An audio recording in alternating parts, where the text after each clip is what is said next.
সম্মানিত ভিউয়ার্স, আসসালামু আলাইকুম রহমতুল্লাহি ওবারাকাতুহু। আমরা দেখতে পাচ্ছি শান্তিগঞ্জ উপজেলা পাথারিয়া ইউনিয়নের জননন্দিত চেয়ারম্যান জনাব শহীদুল ইসলাম সাহেব এবং শান্তিগঞ্জ উপজেলা পাথারিয়া ইউনিয়নের আওয়ামী লীগের সাধারণ সম্পাদক জনাব নূরে আলম ভাই, এবং আমরা এদিকে দেখতে পাচ্ছি রৌশন মেম্বার আসামপুরা গ্রামের।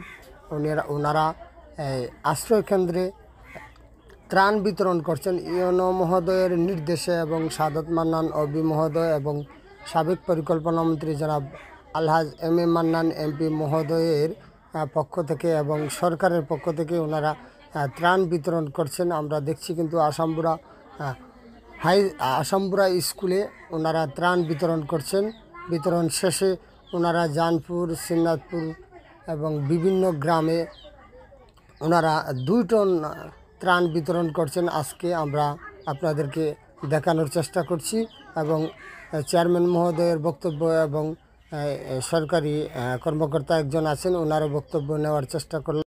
বাতার ইউনিয়নের বিভিন্ন গ্রামে এবং আশ্রয়কেন্দ্রে, হাটহাটসর আশ্রয়কেন্দ্র, আসামপুর আশ্রয়কেন্দ্র এবং কাশীপুর, নারায়ণপুর বিভিন্ন গ্রামে সারাদিন সকাল 10টা থেকে বের হয়েছিলাম আমি এবং যুব ইউনিয়ন অফিসার, ট্যাগ অফিসার উনি সহ। আমরা আজকে প্রায় 2 টন মাল বিতরণ করেছি প্রায় 200 মানুষের মধ্যে। আমরা এই কাজ অব্যাহত থাকবে। আমাদের ইউনুসের নির্দেশে আমরা এই চালগুলো বিতরণ করব, আগামীকালও বিতরণ করব।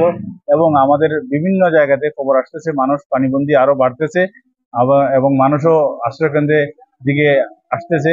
আগামীকাল আমরা চেষ্টা করব আরো শুকনো খাবারগুলো দেওয়ার। আর সন্ধ্যা 7টায় আমাদের ইউনো মহোদয় এবং শান্তিগঞ্জ উপজেলায় জননীত মোহাম্মদ সাদত মান্নান অবি, উনিও 7টার দিকে সুরমা হাই স্কুল অ্যান্ড কলেজে আসবে এবং গরিগঞ্জ হাই স্কুলে আসবে এবং নারায়ণনগর সরকারি প্রাথমিক বিদ্যালয়ে আসবে। ওনারাও শুকনা খাবার নিয়ে আসতেছেন।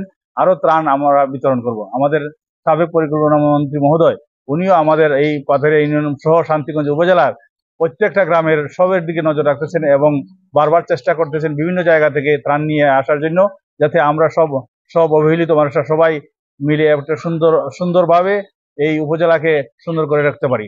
ধন্যবাদ। জানেন যে বিগত কয়েকদিনের ভারী বর্ষণ ও পাহাড়ি ঢলে সুনামগঞ্জ জেলার বিভিন্ন এলাকা প্লাবিত হয়েছে। আমরা ইতোমধ্যেই আমাদের ত্রাণ কার্যক্রম শুরু করেছি। আজ আমরা প্রায় 3টি আশ্রয় কেন্দ্র এবং কয়েকটি গ্রামের প্রায় 200টি পরিবারের মাঝে আমরা 10 কেজি করে মোট 1400 2 টন আমরা চাল বিতরণ করেছি এবং পর্যায়ক্রমে বন্যা কবলিত প্রতিটি পরিবারের মাঝে আমরা ত্রাণ বিতরণ কার্যক্রম অব্যাহত রাখবো। সকলকে ধন্যবাদ।